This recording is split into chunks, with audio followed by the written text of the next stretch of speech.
everyone. Welcome to the Creatives Connect webinar series. I'm Dahlia, and welcome to episode 5, season 2. I said that the wrong way. I should have started with season 2 episode. Well, it's episode 5, but it's also episode 1. Thank you so much if you've been following us through all of the first season. In this new theme, we have a very exciting theme and topic. The theme of season 2 is scaling your creative business, with the assumption that, in season 1, we kind of walk through for people that are starting through in their creative business, and now we want to kind of kick things up a notch. So welcome to season 2. Again, the theme of season 2 is scaling your creative business, and we're going to be talking all about next level stuff, because that's what scaling is really about. You're here and now you're thinking about, what do I need to take me to my next level of growth? Today we have a very exciting topic. It's just going to be me, as there's no guest speaker for today, but sure, we're going to have fun as we always do. Today's topic is the art of collaboration, and this is one that I feel is very personal to me, and I absolutely love, because I know that I am nowhere, like my business would have been nowhere without the collaboration, without networking, without the people that I have been able to work together with, do amazing work with, me supporting them supporting me. There is so much to collaboration, but in the next couple of minutes, today's episode is going to be very short, but I really wanted to walk us through what collaboration could look like for you in order to take your business to the next level. Maybe you're also just starting out, right? It doesn't mean that this video or this episode isn't for you. Even if you're just starting out, there's so much that we're going to be talking about today that could actually help you. So again, the topic for today is the art of collaboration, on a very exciting theme of scaling your creative business. So today we're going to be talking about the power of partnerships in creative growth. We're going to be talking about how you can build a collaborative network to find the right people. We're going to be talking about collaboration versus control. This is one that we absolutely have to cover, because there is no way that friction or some kind of issues are not going to arise when you are collaborating with other people, but how you handle that friction and how you're able to set the balance really makes a difference to the success or the failure of that collaboration. And then finally, we're going to be talking about leveraging and how you can leverage technology for creative innovation, because let's be honest, a majority of the people you are going to be collaborating with may not live next to you. They may not even live in your country. And that is what we're all about. We're thinking global outreach here. So imagine you somewhere in Nigeria and you're thinking about collaborating with someone that lives in Denmark, that lives in the USA, that lives anywhere around the world. You don't have to physically be present in a room before you can collaborate with someone. And I think that's the beauty of what technology today is. So without further ado, we're just going to get right into it. Like I said, the very first thing we're going to talk about is the power of partnerships in creative growth.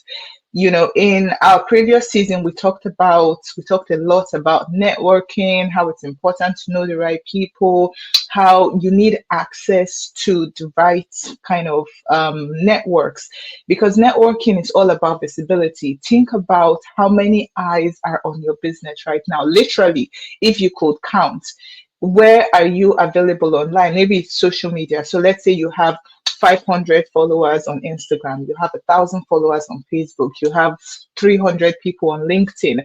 You can literally count to say there are 2,000 eyes on my business, or there's a potential of 2,000 eyes on my business every single time you put something out there, you post, you present yourself. But the more you open yourself up to other networks, you're getting more eyes on your business. And the brilliant thing about that is that it's not just their eyes, it's also the possibility of their network's eyes, right? So if I go ahead and collaborate with, let's say I have 500 followers, I go ahead and collaborate with someone that has 5,000 followers. Can you see how the possibility of them just reposting or resharing that gives me 5,000 plus new eyes on my business? So when you think about collaboration for next level, it is all about visibility. At this level of growth, I had potential of 1,000 people. Now I want to take it to the potential of 5,000 people. I want to take it to the potential of 50,000 people.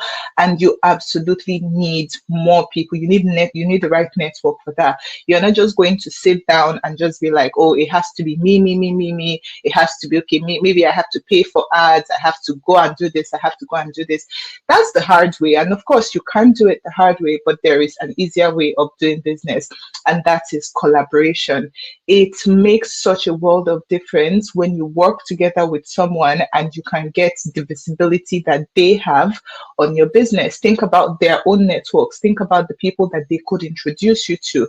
You know, one of the most amazing things that happen for any business owner is referrals. That's one of the easiest ways that we can talk about the power of partnerships for creative growth. You could literally be in a networking event and talking about, oh, I'm a wedding photographer, I'm struggling to get clients and blah, blah, blah. And there could be someone there just kind of going, oh, somebody I know is getting married next month. I can refer you. Or, oh, somebody I know, is a wedding photographer. Maybe you can tag along with them when they are going to weddings. You see how just presenting yourself and creating those networks is actually giving you the visibility that you need for the next level. So there is so much that partnerships and collaboration can do for you in terms of presenting you with opportunities that you never had before, presenting you in front of the right market. Maybe you've even been focusing on the wrong place and you just needed to talk to someone, and they can kind of go, oh, did you test out this market? Did you try this out? Oh, I saw somebody else that did this. Because to be honest, no man is an island, and we are limited in the knowledge that we have. You can read all the books in the world, you can listen to all the podcasts, everything, but sometimes you just need someone else. You need to lean on someone else's knowledge and understanding in order to get that next level growth that you're looking for. Another important thing to note here when it comes to kind of partnering for especially creative growth is that the world of, I think, just the world of creatives in general is so diverse. So a lot of times what you are looking for could actually be in someone else's brain. I don't know if you've ever had that thing happen to you where it's like, I had this idea, I've been thinking about it for a while, I've not yet executed it, but then you come across someone else and they literally say word for word what exactly you were thinking about, and it's almost like this person stole my idea. No, I like to think of it, and this is a little bit spiritual, but I like to think of it like God is planting ideas in different people's heads to see the person that's going to pick it up first. And a lot of times it's not about necessarily who is going to pick it up first. It's about your ability to find someone that has shared values, that understands your vision, and then you can collaborate, you can work together with them. So there is so much that partnerships, that collaboration can do for your creative growth. When you're leaning on someone else's knowledge, understanding, experience, that's another beautiful thing when it comes to the power of partnerships, because you are only one human being, right?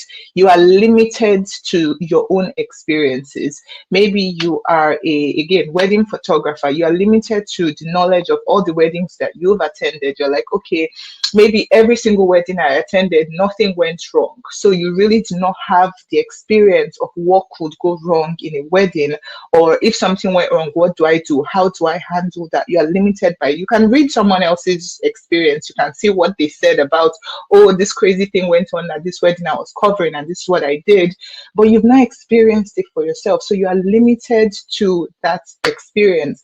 But when you partner with somebody, imagine you now bring on another wedding photographer that has the experience of what, when a wedding goes terribly wrong, what do you do?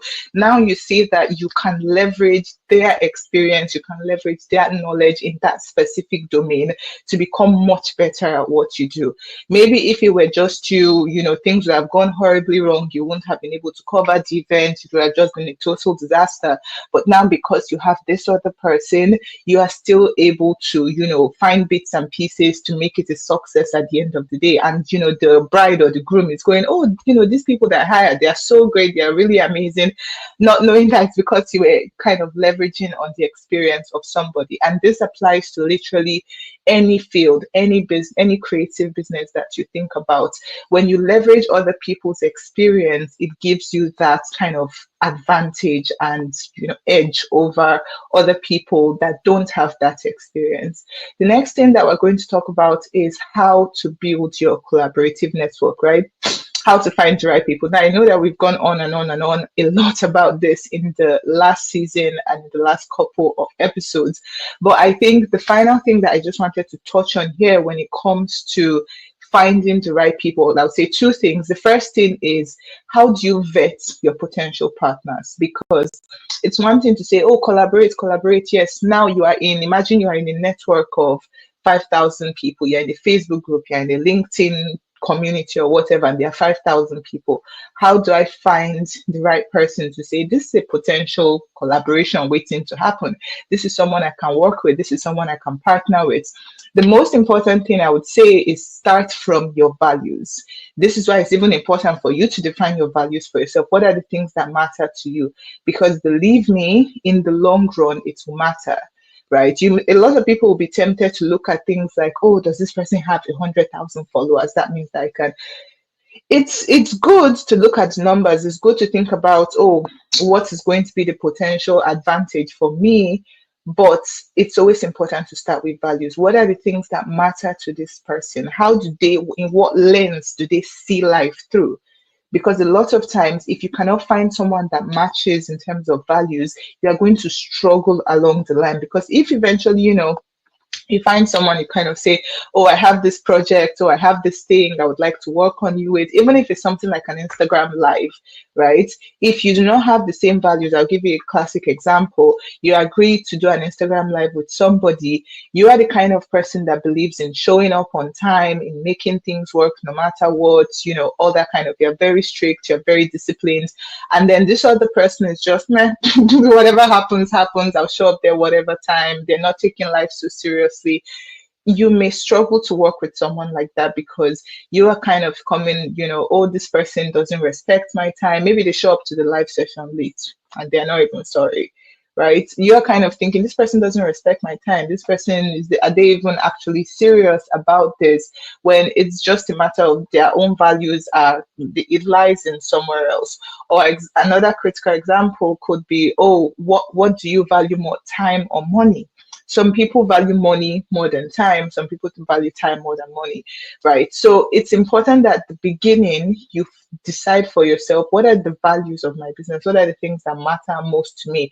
If I'm collaborating, or if I'm doing my work, before you even bring someone else in, right? I am a creative business owner. I am an artist in some kind of way. What are the things that matter to me in terms of art? How would I get to a finished product? What do I need to do before I can say I have done good work? Because you need to find someone else that also has similar values. If not, you may not even finish the project, because they may be thinking, oh no, it's good enough, it's fine, we can push it out, and you're thinking it's not fine, we still need to work on it, we still need to do something. So it's very important, in the long term of whatever kind of collaboration, that you find someone that shares similar values. The second thing is that you are able to define what exactly it is that you want. It's not going to be them, because if you are coming to me with the proposition of you want to collaborate with me, you want to partner with me, you should know exactly what you want. You should have an idea, at least, of this is what I think we can do together. This is how I think we can work together. This is what I want to achieve, basically. Because collaboration is all about two or more people coming together to achieve a defined goal, a clear goal that everybody understands, and we can say, okay, yes, this is what we're working together to achieve. Even if it's something like co-writing a blog post. I just want this person's input. At the end of the day, I want this blog post to do this, the XYZ, to do this thing, So it's very important that you have a clear understanding of this is what you want to achieve. The next thing is this person approachable? Right? You're able to reach out to them, whether that's via DMs, email, whatever it is, and kind of basically present and say, this is what I want to do, this is how I think you can come in, and all of that. And then, is this person within your reach? literally? Is this someone that maybe they actually charge a fee for some kind of collaboration? Can you afford them? If it's free, do they have access to technology, like what we're going to be talking about later in the session? So these are just some of the things that you want to be thinking about in terms of vetting potential partners to ensure that you are finding the right people, because that is very important. The right person will make collaboration seamless for you. The wrong person will frustrate you and make you wonder why you even bothered at all. The next thing we're going to be talking about, and this is one of my favorites, is collaboration versus control. If you are a perfectionist, leave it outside. Look, leave whatever kind of struggle, just leave it away, because to be honest, we're all creatives here. When it comes to collaboration, it's very important that respect enters the building. It's very important that ethics enter the building. It's very important that communication, clear understanding, all of these things are very important in order to distinguish between collaborating with someone and hiring someone. Right? You're collaborating with someone, even if you're paying them, it doesn't mean that you just hired them. It's not like, oh, I just hired this person to be a part of my team. It's not the same thing. So it's very important for you to understand what is the difference between collaboration and control, and how to start noticing when things are getting a little bit out of control. It may be coming from you, it may be coming from the other person. And when that happens, how do you kind of clear the air and set a balance and kind of say, okay, we need to step back a little, refresh, reset, and start this again. So the first thing I want to talk about is how to balance your creative freedom with business goals in partnerships. Now, especially for creative businesses, there's always that thing of we want to be able to have that creative freedom to try different things, to do something a different way. However, just like I said in the beginning, while you are free to be creative and try out different things, the both of you especially need to have an understanding of this is what we want to achieve. I remember there was a collaboration that I did with a street photographer a couple of years back. And I said I want to cover. There was a place in Osun State that I felt like it would work really well for street photos. Now I am kind of like a creative director, right? I always have this vision of this is what I want to bring to life. I'm not an expert photographer. I do take photos, but I consider myself beginner, which is why I went to someone that I consider an expert and say I want to collaborate with you on this project. This person has that creative freedom in terms of, I'm not going to be very nitpicky and specific on this is exactly the images that you should do. This is exactly a shot. It's street photography. You really can't define that. You go out into the street, it's what you see right in front of you. However, I have been very clear from the beginning in terms of this is what I want to achieve with this project. This is the specific section. This is the vision that I have. And they are also able to see that, and they are also able to understand, and they are able to carry out that project. Another thing is how you can resolve conflicts and kind of manage whatever visions that you have. This is in the beginning, first of all, again, define the vision. Be very clear about the vision. Be very sure that they also see what you see, because that's where problems begin to arise. A lot of people kind of skip this first step. There's no documentation, there's nothing written down. It's just kind of like, oh, we understand each other, we know. Don't be that person. Absolutely not. Especially when you're, building up a very formal, I won't say formal, but a serious business. This is serious business here, right? Whether or not you are paying, it's important that some kind of documentation is done at the beginning so that all parties can review, read through, and say, yes, we have an idea of, or we have an understanding, we have an agreement of what needs to be done.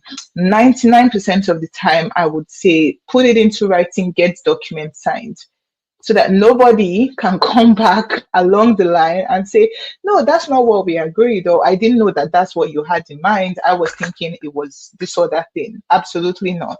Not when we've kicked off the project, not when we've already started. You see, that's where things start to get a little bit iffy.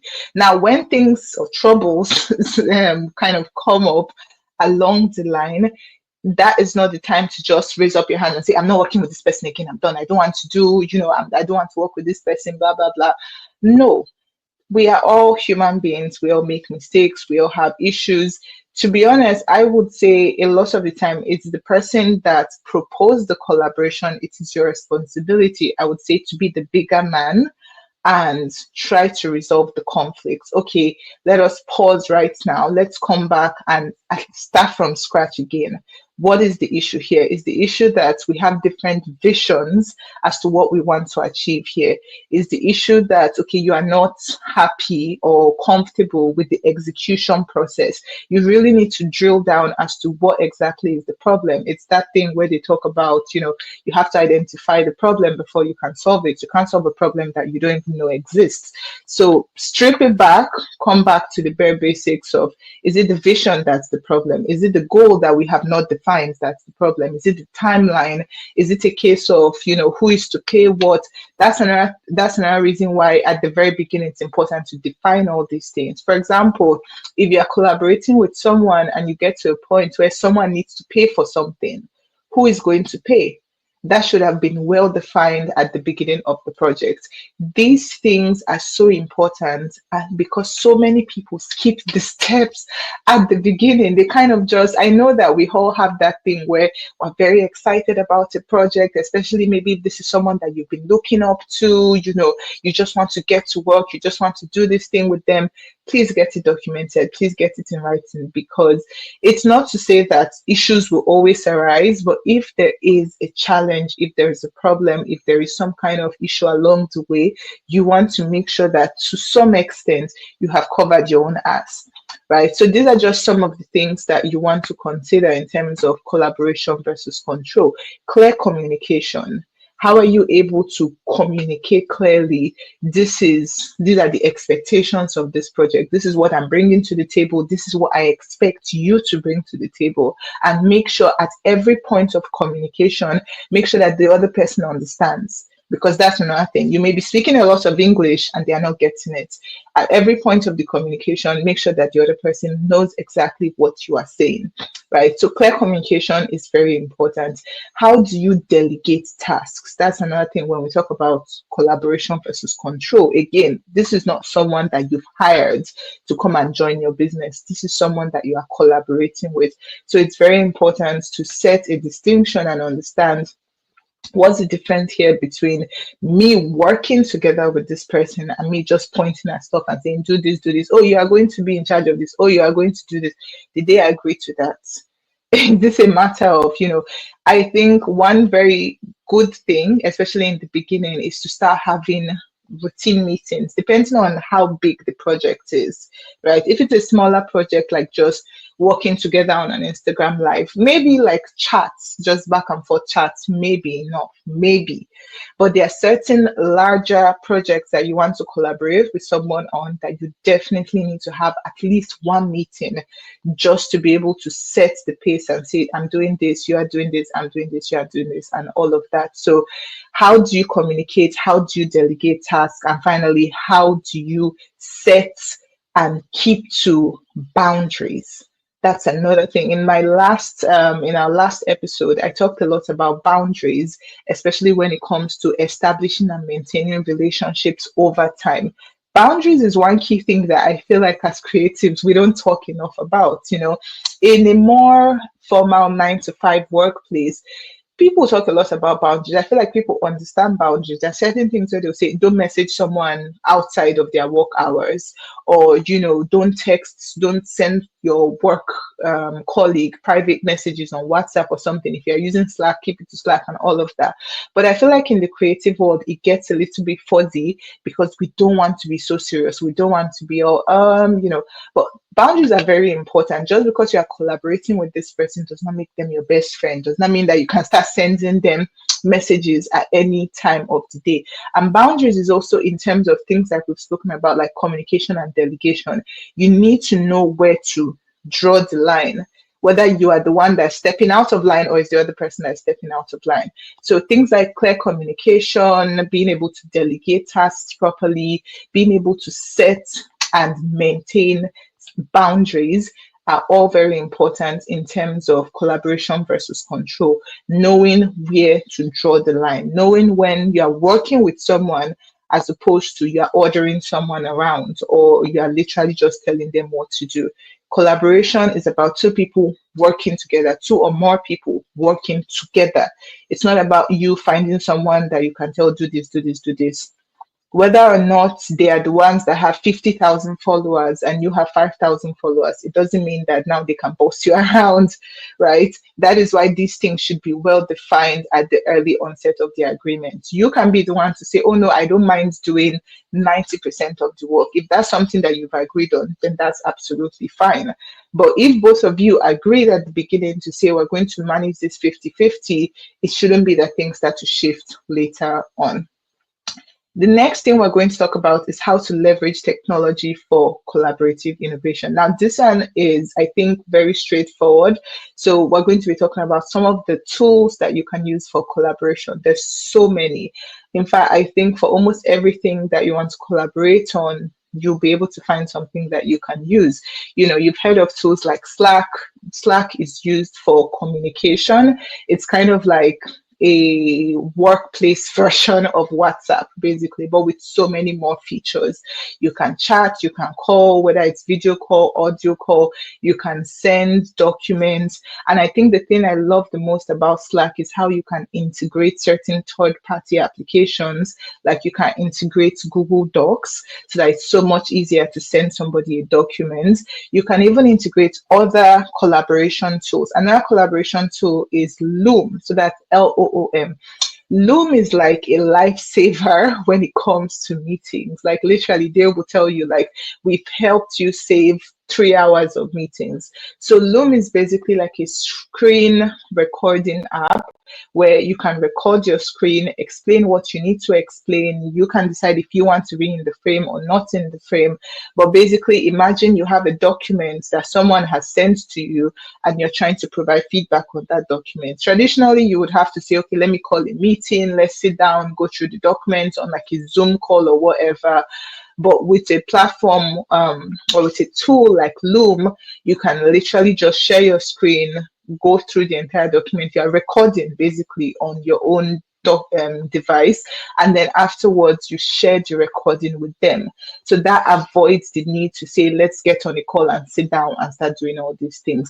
Another great collaboration tool that, you know, I love to use is Calendly. Calendly is used for scheduling. It's like a calendar app. It's used for scheduling.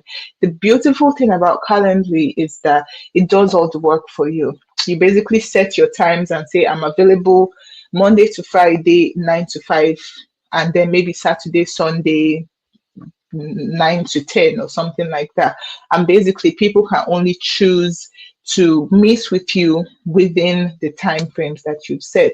The other amazing thing is that after they've picked the time to meet with you, Calendly will then send an invitation to them to their email, whether that's using a platform like Zoom or Google Meet or whatever video conferencing tool that you love to use. And then on the day or the time of the meeting, the both of you just click on the link that was sent and you can show up. With Calendly, you can even have, you know, the other person reschedule or cancel the meeting if that time no longer works for them. Look at me doing free advertising for these companies, and trust me, none of this is like sponsored. It's just kind of, I think, the tools that I and so many other people have been using over the years that I know absolutely work wonderful things. Another very simple but very powerful tool that I definitely recommend is Trello. If you don't know what Trello is simply a project management tool. You have what's called a board and you list out a bunch of tasks, and you can basically drag and drop your tasks as you go along. So a very simple example is you have a list for pending, in other words, we've not started this, or to do, you have a to-do list, you have another list of ongoing, and then you have another list of completed. So what we do is you have a list of to-dos, you drag the task, okay, and say, I've started working on this, drag it to ongoing, and then once you've completed it, you drag it to completed. So it's a very brilliant, I would say, project management tool. And another good thing is you can obviously collaborate with people on it. You can add people to the board, you can assign certain tasks to certain people, you can set deadlines, you can color code it. It just works it works wonders, basically. So those are just some of the collaboration tools that I would say you can get started on. And to be honest, I feel like collaboration tools exist for almost every kind of work that you are trying to do. You just need to do a little bit of research. So always think about how you can leverage technology rather than kind of being like, oh, we don't live in the same place. Oh, I don't know how this is going to work. Your mindset matters a lot. And the final thing we're going to talk about is how to monetize creativity through collaborative ventures. So monetization is everything when it comes to taking your business to the next level. Now we're talking, I used to make X amount in my business. Now I want to be able to make 10x of that. The very first strategy or method or business model that I will talk about is joint ventures. Joint ventures is not new. It's basically you collaborating or working with someone for a certain kind of strategic partnership. One very common example of joint ventures is when people do webinars together. So you must have seen certain webinars where you have two people on the call, kind of walking you through, maybe it's a workshop, maybe they're teaching you something, maybe they're explaining something. And at the end of the day, there's going to be a certain percentage share. So let's say we're doing a workshop on social media marketing, for example. Someone else that is the host of that webinar can invite me and say, oh, I want to do this joint venture with you because I know that you have experience in content creation, for example, right? So I'm going to be talking a lot about strategy and algorithms. I want you to come on board and talk about content creation, specifically how to create content, how to get ideas for content, all of that good stuff. Okay, we decide, okay, what does that mean? Let's say people are registering for this webinar at $10, for registration. The person can then propose and say, okay, at the end of it, out of everybody's $10, you are going to get $3 out of that. That is a joint venture, basically. To say we are going to split a certain percentage share or percentage split out of whatever benefits that are coming from that. Or if it's even a case of you are not exactly getting cash or getting paid directly, it could be that, oh, we're going to have 300 people sign up for this webinar. Maybe it's free. You are going to get access to the email addresses of all these 300 people. That is new warm leads into your business that you can now follow up with. And obviously they recognize you, they see your face, they're like, oh yeah, you are the person that was on this webinar, blah, blah, blah. And now you have 300 new people that you can begin to pitch your products or service to. You see, when I say collaboration is all about visibility, it's getting you right in front of the right audience and giving you that opportunity for instant growth. It works wonders. The second strategy or business model when it comes to monetization is co-branded products or services, right? So if you live anywhere on planet Earth, you must have seen certain fashion brands that will work with certain celebrities, and you see that they'll kind of be like, oh, this specific collection of clothes is this person's collection, right? It's coming from this celebrity or whatever. That is some kind of collaboration that has happened between the brand and the celebrity. So for example, let's take the brand Adidas or Nike and the personality Burna Boy and say, oh, Nike is going to create a collection of shoes that we can say, oh, Burna Boy designs these or Burna Boy endorsed these, and he gets a certain percentage of every single shoe that is sold under that collection. That is all about co-branded products and services. It doesn't have to be some huge company. It doesn't have to be that you are an internet personality. This can work literally in any way. Let's say you decide that you want to create a line of pajamas, or let's say you want to create a line of branded mugs. You can work with somebody else to say, let's work together and create this product. Or let's say it's a service. You want to create a digital marketing course. You can work with with somebody else to create that service. And what it simply means is that at the end of the day, the both of you are sharing in the profits of whatever that is. This can even be applied to, like I gave a previous example of wedding photography. You can say, I'm a wedding photographer, you are a wedding photographer, let's work together to cover weddings together. And at the end of the day, we share the profits. So there are different ways that you can creatively go about collaborating in terms of co-branded products and services. And the final monetization strategy or model I'm going to talk about is content collaboration. This is one that I absolutely love. Again, I love anything that has to do with content.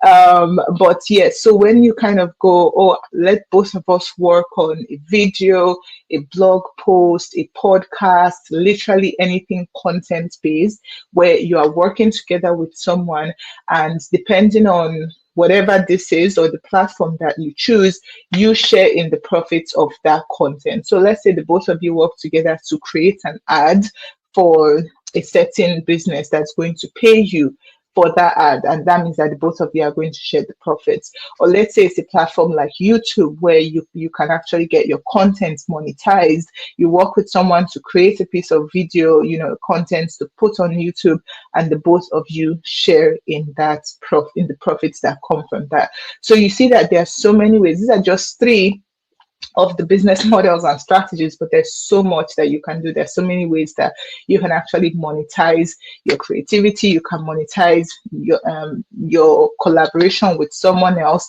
to literally get paid and take your business to the next level. So that brings us to the end of today's episode. Let me know if this is an episode that you absolutely loved, because I know that I loved it. Let me know what questions that you have in terms of collaborating with other creatives, in terms of putting yourself out there, reaching out to someone, whatever it is that you're thinking about. Okay, if I want to get started right now, what would be my first step? Let me know. So if you found this episode helpful, as always, if you haven't already, be sure to subscribe to the channel and turn on the notification bell so that you get notified whenever we post a new video. Be sure to also follow us across all of our social media channels to be in the know of when we do have any special competitions, contests, prizes, and of course, when we announce new episodes. I'll see you in the next one, and have a great day. Bye.